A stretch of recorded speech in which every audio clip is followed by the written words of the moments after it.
Hello everyone, welcome back to my channel. Today video is all about something simple into something beautiful, a crochet book cover that add personality and charm to your favorite book. If you love reading and crochet, this project is perfect combination of both. Instead of keeping your book plain, why not give them a soft handmade cover that protect them and make them look aesthetic at the same time. This design is inspired by minimal and cozy vibe.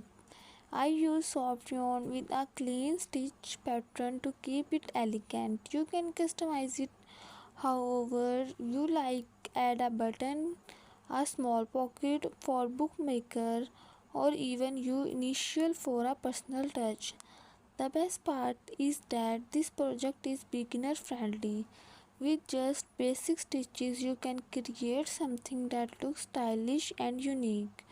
It's also a great idea for gift, perfect for student, book lover or anyone who enjoy handmade item.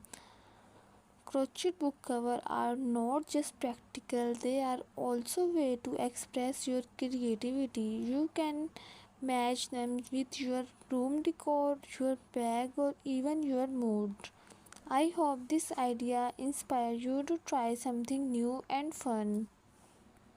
Don't forget to like, share and subscribe for more creative crochet projects. See you in the next video. Take care and Allah Hafiz.